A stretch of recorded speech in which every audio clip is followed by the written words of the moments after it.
Good morning to my all dear students. Welcome to online class. This is your English class, and today in this class we shall discuss the second part of chapter 16. The name of this chapter, The Girl on the Train. बच्चों, आज हम आपके chapter 16 का दूसरा part पढ़ने जा रहे हैं। जैसे कि आप सब जानते हैं, इस चैप्टर का नाम है the girl on the train, यानी ट्रेन में एक लड़की। इससे पहले वीडियो में हमने पढ़ाया था कि एक लड़का जो कि ब्लाइंड है, अंधा है, वो एक ट्रेन में सफर कर रहा था। तभी जो है एक लड़की कमरे में आई, और वो लड़की भी कैसी थी, वो भी अंधी थी। लेकिन जो लड़का था वो उसे बताना नहीं चाह रहा था कि वो उसे नहीं देख सकता कि वो अंधा है। वो इस बात को छिपाना चाहता था उस लड़की से। So now let's start the chapter. I wondered if I should be able to prevent her from discovering that I could not see. I thought provided I keep to my seat, it shouldn't be too difficult. Means I wondered, मुझे आश्चर्य था, if I should be able to prevent का मतलब रोकना, her means उससे, from discovering that I could not see, यानी मैं उससे छुपाना चाहता था, मैं रोकना चाहता था कि उसको पता ना चले कि मैं अंधा हूँ। इस बात को छुपाना चाहता था। I thought, मैंने सोचा, providing I keep to my seat, कि मैं अपनी जो सीट है उसे प्रोवाइड कर दूं, उसे दे दूं। It should not be too difficult, ये ज्यादा मुश्किल काम नहीं था। I am getting down at Sahanpur, the girl said. My aunt is meeting me there. Means I am getting down at Sahanpur. मैं सहारनपुर जा रही हूँ। The girl said. उस लड़की ने कहा। My aunt, जो मेरी आंटी हैं, is meeting me there. मुझे वहाँ पर मिलेंगी, यानी मेरी आंटी वहाँ पर है, वो मुझसे वहाँ पर बात करेंगी, वो मुझे लेने वहाँ पर आएंगी। So now let's see the next page of this chapter.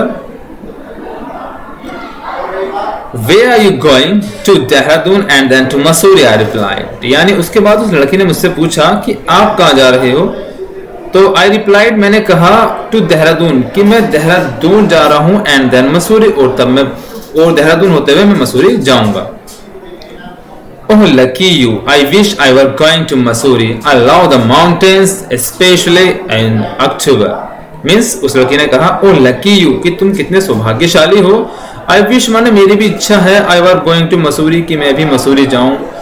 I love the mountains, क्योंकि मैं पर्वतों से बहुत प्रेम करती हूँ। जो पहाड़ पर्वत है मुझे बहुत अच्छे लगते हैं देखने में, इसलिए मेरी भी एक चाहत है, एक उम्मीद है कि मैं भी मसूरी जाऊं घूमने। Especially in October, खासकर अक्टूबर के महीने में। Yes, this is the best time. I sat calling on my memories when I could see.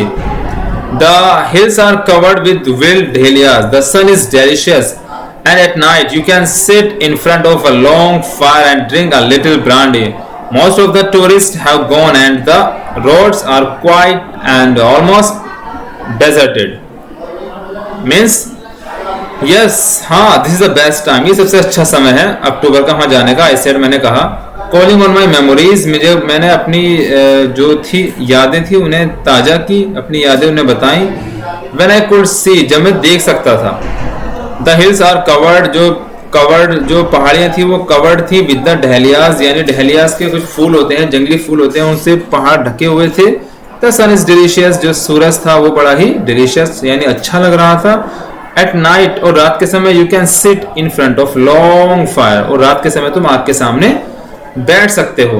And drink a little brandy, और तुम थोड़ा सा वहां ड्रिंक वगैरह या कुछ ड्रिंक ब्रांडी यानी एक तरह से पेय पदार्थ भी ले सकते हो।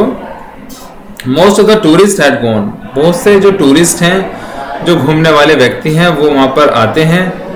Have gone, and the roads are required, और जो सड़कें हैं बड़ी ही शांत हैं, क्लियर हैं, एंड ऑलमोस्ट डेजर्टेड, और वो हमेशा क्या रहती हैं, वो एकदम साफ सुथरी रहती हैं, जैसे कोई शांत इलाका हो। She was silent and I wondered if my words had touched her or whether she taught me a romantic fool. Then I made a mistake. यानी she was silent, वो चुप थी। I wondered if my words, यानी मुझे आश्चर्य हो रहा था कि जो मेरे शब्द हैं had touched her, कि मेरे शब्द उसे छू ना जाएं, और whether she told me a romantic fool, और वो मुझे एक रोमांटिक फूल ना समझ ले, एक दिलचस्प मूर्ख ना समझ ले। रोमांटिक का मतलब दिलचस्प। Then I made a mistake, तो मैंने एक गलती की। क्या गलती की? मैंने उससे पूछा what is was it like outside, I ask, मैंने उससे पूछा कि बाहर क्या है, बाहर की तरफ देखो, मैंने उससे कहा बाहर की तरफ देखो। She seemed to find nothing strange in the questions. Had she noticed that I could not see, but her next questions removed my doubts. Why don't you look out of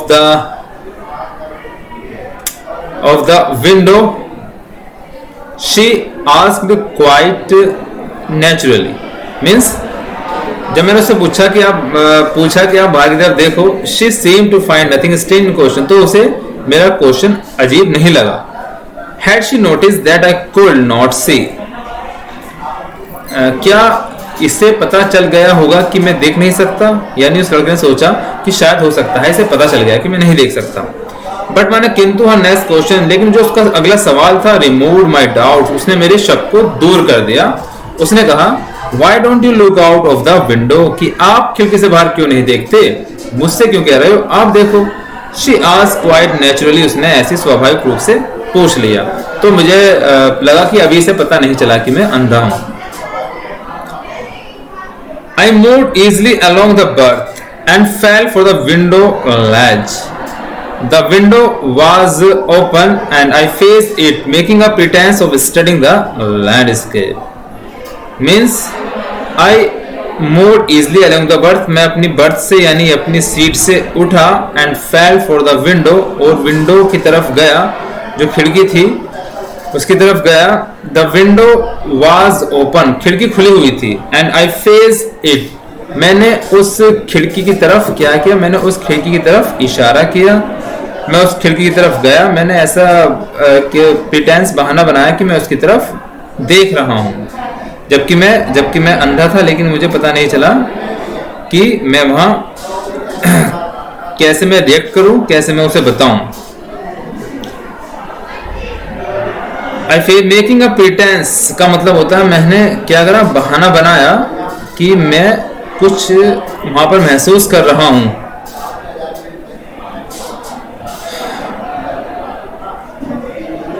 studying the landscape, landscape का मतलब जो प्राकृतिक दृश्य था, मैंने ऐसा बहाना बनाया कि प्राकृतिक दृश्य बहुत अच्छा है और मैं उसे महसूस कर रहा हूं। विंडो का मतलब खिड़की, लेंस का मतलब होता है किनारा, यानी शीशा, जो विंडो का किनारा था मैं उसकी तरफ गया। तो मैंने वहां जाकर बहाना बनाया कि मैं बड़ा ही अच्छा महसूस कर रहा हूँ खिड़की के पास बैठकर। सो बच्चों, आज की वीडियो में इतने रखते हैं। इसका जो अगला पार्ट है वो हम अगली वीडियो में पढ़ेंगे। आप सभी को अच्छे से इस चैप्टर की रीडिंग करनी है और अच्छे से इस चैप्टर के वर्ड मीनिंग भी याद करने हैं। So that's all and thank you.